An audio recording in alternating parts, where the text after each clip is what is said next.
Hi, this is Amy Curtis from Modern Comments Radio, and you can catch me live Wednesday evenings at 10 p.m. Eastern, 7 p.m. Pacific, here on Vigilant Liberty Radio.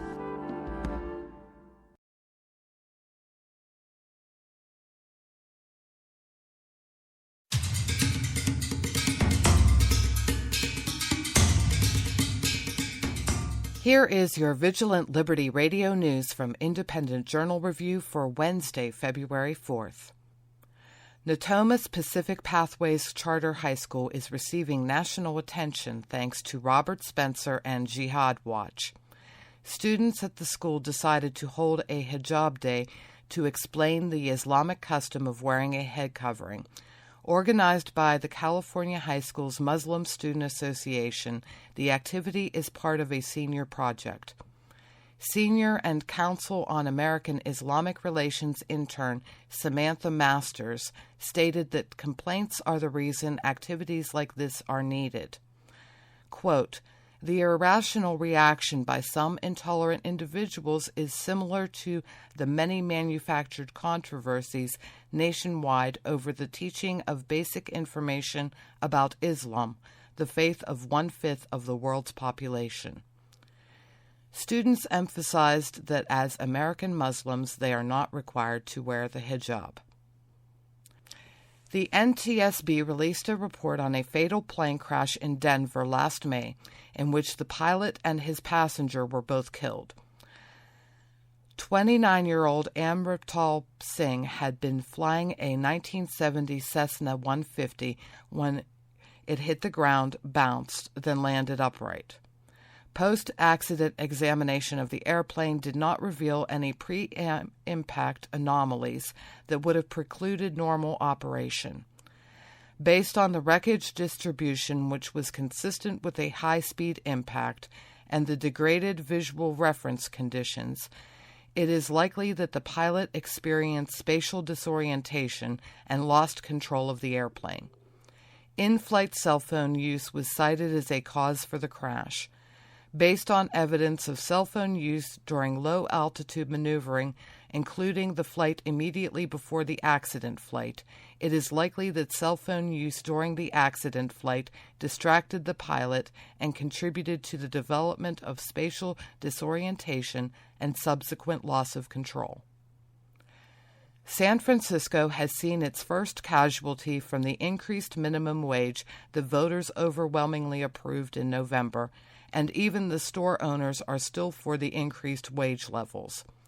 Borderlands Books, a science fiction bookstore in the Mission District, is closing its doors after 18 years in business. The owner explained, quote, "In November, San Francisco voters overwhelmingly passed a measure that will increase the minimum wage within the city to $15 per hour by 2018. Although all of us at Borderlands support the concept of a living wage in principle, and we believe that it's possible that the new law will be good for San Francisco, Borderlands Books as it exists is not a financially viable business if subject to that minimum wage. Consequently, we will be closing our doors no later than March 31st. The owners decided to close now because it makes good business sense. I'm Liz Harrison, and this has been your Vigilant Liberty Radio News from Independent Journal Review for Wednesday, February 4th.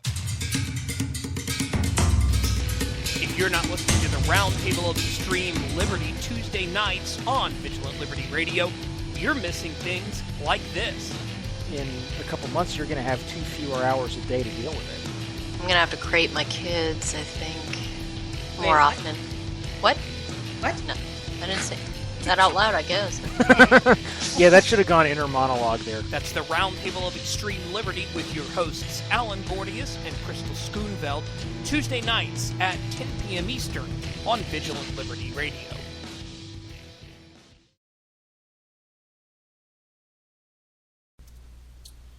And we are back. I am Steve Long, the host of Liberty Unfiltered, and also with me tonight is Amanda, the host of Edge of Anarchy. We've been talking about TV shows. And let's see. So what have you been watching?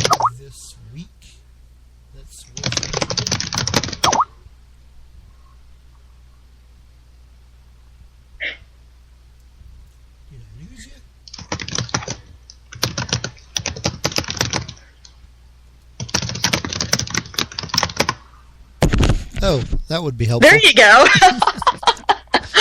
All right, let's try that again. You are listening to Liberty Unfiltered. I'm your host, Steve Long. With me is Amanda, and we've been talking about TV shows. I forgot what I was going to ask. What have you watched anything of interest this week? This week, I started watching House of Cards. My best friend is making me. And it's interesting. If you are into politics, it's another one that you definitely have to check out. It's awkwardly shot in my mind. I've never seen anything like it. And it's not sit on the edge of your seat intense, like, oh my gosh, what's going to happen next? But it's definitely something where it keeps your interest and you're like, okay, I can see that. I think watching politics as much as I do, there's nothing in there that's actually going to surprise me. It's not going to be like this big shock thing. But it'll be something that I can definitely relate to, or it's how I would envision Washington, D.C. actually functioning. So we'll see where it goes. It's caught my attention. I've also been watching The Following. Never seen that before, and that one's pretty intense. That one shocks me a little bit as well. A friend of mine watches that show.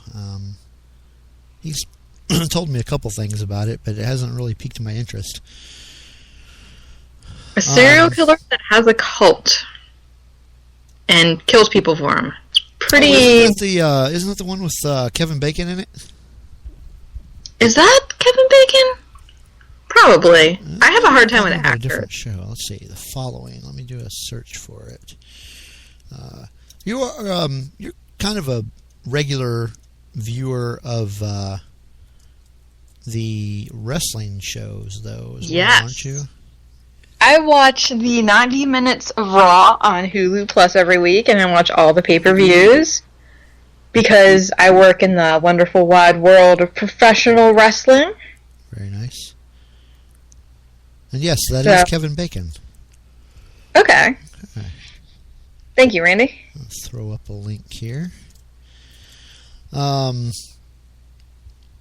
Yeah, I mean, my wife is a huge wrestling fan, and I am what I would consider to be a casual viewer. I don't get nearly as committed into things that are going on. But I have my favorites. There's a couple, but I got to say I'm not really a fan of Triple H and Stephanie. But I think that's the point. I don't think you're supposed to like them. Correct. They don't cut promos like they used to. Yeah. I've noticed that. I actually like the NXT shows more than I do the Raw and SmackDown shows. A lot of people are saying that. Yeah. Because NXT is closer to what you would see in the independent scene. Yeah. It's more real, it's riskier. I don't know who books it. Actually, Triple H does. He does? Yeah. He actually runs that entire show. That's amazing. And I only know that because a friend of mine who is super into wrestling told me about this. And he's actually got a podcast of his own called, I swear I'm going to get this wrong again, Around the Ring is what it's called. And it's on live on Sundays, and I want to make sure that it's on the network that I think it's on. But yeah, it's on K98talk.com. Okay. And it's on Sundays, but of course, just like ours, there's a podcast. But he's really huge into wrestling. He's been watching it for eons. But he's actually the one that first told me that NXT was better, and he told me that, and I watched a couple episodes myself and agreed. I was like, yeah, this is much better than the Raw stuff. NXT, it is fun to watch. Yeah. I do admit that. It's a lot of fun to watch. I only watched... But nothing beats going to an independent show, so guys, support your local independent wrestling scene. Yeah, there's a few of them here. I do like going to those when I get a chance. But I only watched a little bit of Raw this past Monday. Just kind of bits and pieces of it. I'll probably watch it. I don't know what happened because I checked the results on the Bleacher Report the next day. Let's see, what else have I watched? Got caught up on Parks and Rec. I don't know if you I'm waiting for more South Park, of course. What's that? I'm waiting for more South Park. Yeah, I stopped watching that a long time ago, and not for any particular reason. just stopped. But yeah, I used to watch that. Of course, Sunday I watched the Super Bowl, and that was depressing. But what are you going to do? Yep. Those ads, man. Those ads. Oh, those ads were disappointing, too. Oh, my God. I was actually talking about the results. For those of you that listening that don't know, I'm actually from Seattle, and the Seahawks are my team, and it was very disappointing to see them lose. I forgot. Hey, Ohio State won the national championship, so I just really didn't care. Sorry. Yeah, I can see that. I understand. I don't really have... I mean, I like the Washington Huskies, but really I don't have a college team. I don't... the big teams here in Oklahoma are OU and OSU, and I really don't care about either one of them. just don't care. Yeah, I really don't have a college team. I'm not too big on. I mean, of course, the really big thing here in Oklahoma is their basketball team that everybody here in Oklahoma is in love with. But I don't like basketball, so it doesn't really help me any. I'm trying to think of some other shows that I have either watched or... Did you ever watch Smallville? I couldn't get into it. Yeah, I own the entire series. I bought it when it came out in a box set. Trying to think of what else. Did you ever watch? Do you ever watch any shows on AMC? No. Okay. Well, Hell on Wheels is one of them that's on AMC. But there's another one on there called. I was thinking of Hell on Wheels was the one I was thinking of, but the big one that's on AMC is The Walking Dead. It's in my Netflix list. Yeah, that's a pretty big show on AMC. But the one that I not that I don't like Walking Dead, but Hell on Wheels is kind of a Western period action drama type thing. It takes place during the building of the Intercontinental Railroad. And being a history nerd, it's kind of hard to not watch that. What else? Do you watch Big Bang Theory? That's a big one for me. I haven't seen it this season since I don't have cable and they stopped streaming it on Hulu. I noticed that. I don't understand why they did that. So I haven't been able to watch it. I get all the geek jokes. Yeah. So it was a show where I could actually sit down and laugh at it. I don't like a lot of situational comedies. Like, I get the jokes, but they're just not that funny to me. Yeah.